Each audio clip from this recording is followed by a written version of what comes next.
In the winter months of 2014, Frank decided to spend some time in the country of Thailand. Back then, he was a humble London corporate receptionist who grew tired of spending his entire monthly salary by the first week of every month. He had a deep passion for the arts and great enthusiasm of becoming a member of the online entrepreneur crew.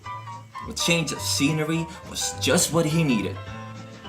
Everything fell into place when a close friend of his, who also lived in London, decided to move to the land of smiles.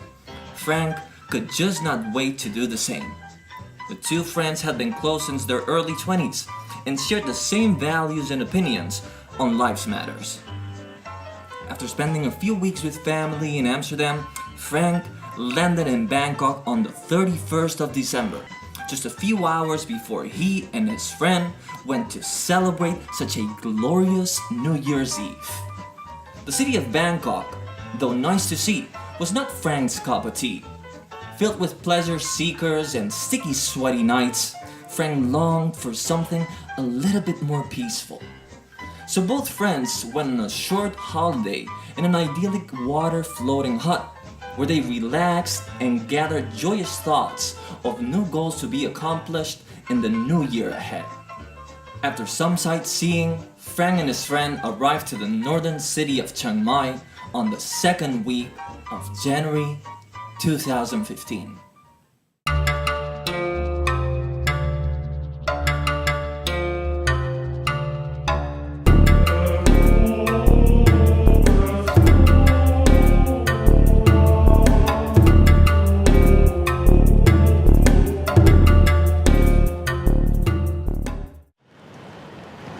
This is the story. I started in Chiang Mai.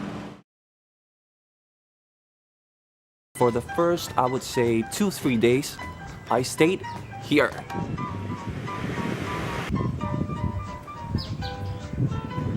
The place is super cheap. It's in the middle of Chiang Mai. Actually, you're near everything. The woman who runs it, she's super sweet, very helpful. Now, if for any reason this place is not available, you'll have the whole area here around completely packed with hostels and guest houses. When you arrive here in the city, all that you need is book a place for, I would say, no more than 3 days. And in those 3 days, you spend them looking for an apartment, a place where you'll stay long term, and rent a motorbike, which is what I'm going to guide you through right now.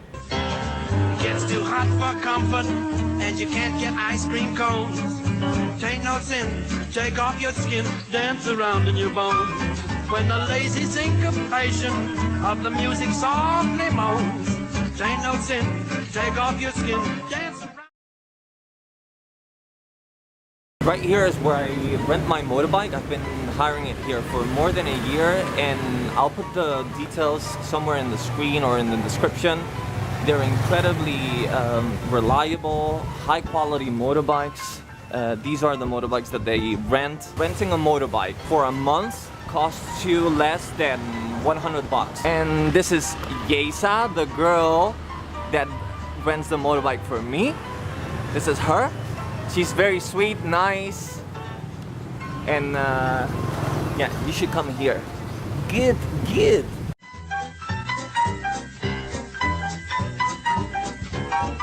This is one of the great alternatives that you could use. Actually, you can either live here permanently, and also you could come here while you search for an apartment. Look at this little place, you know, it's like a house, and they have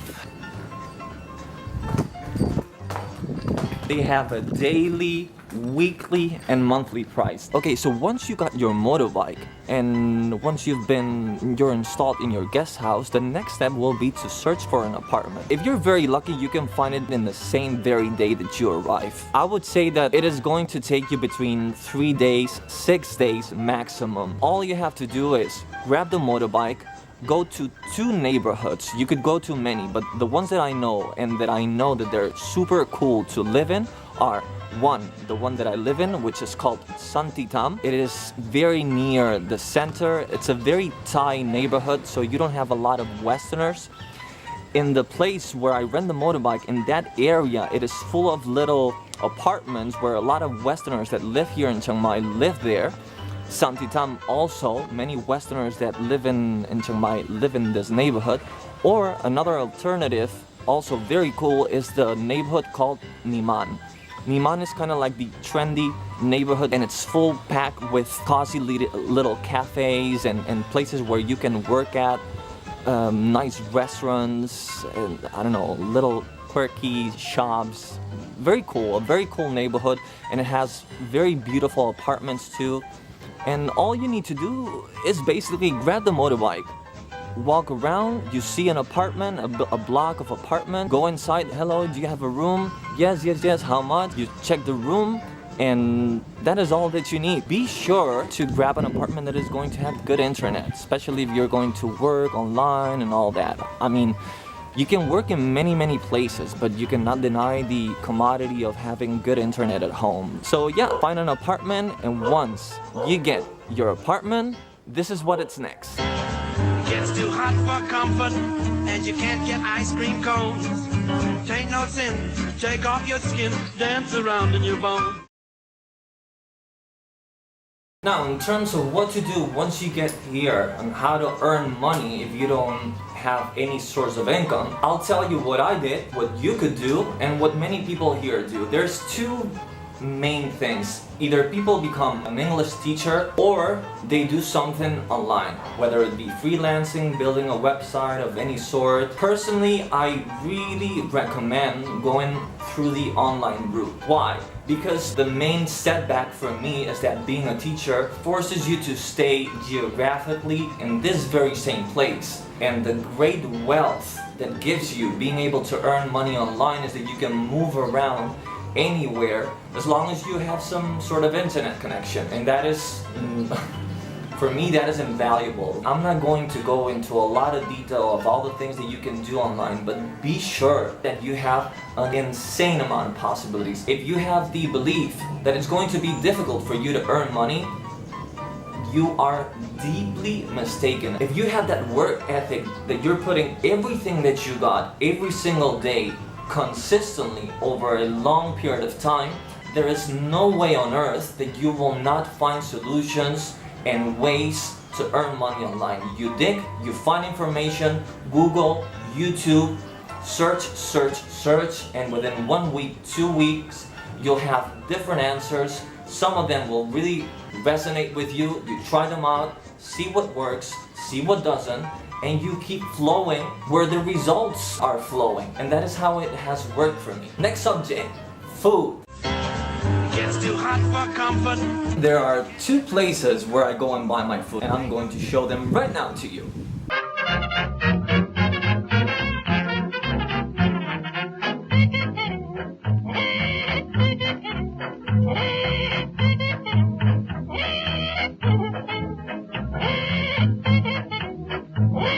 This place is called the Royal Project Foundation. It is a shop in the university area, and everything that they do is organic, made here in the university by the students. We'll go inside now and I'll show you everything that they got.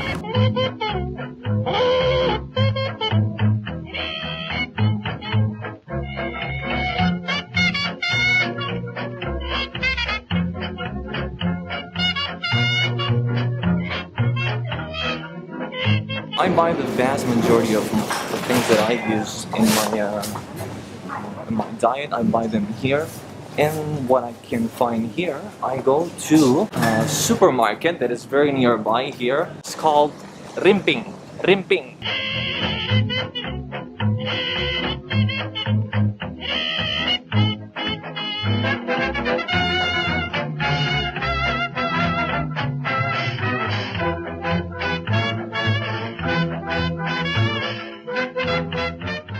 So yeah, this was the small little guide for you to get started here in the city, which is, as if you've seen my videos, I think that it's absolutely incredible. If you decide to come in here, enjoy it, follow the steps, you'll be fine, you'll be very, very well. I can guarantee that. See you next time. Gets too hot for comfort, and you can't get ice cream.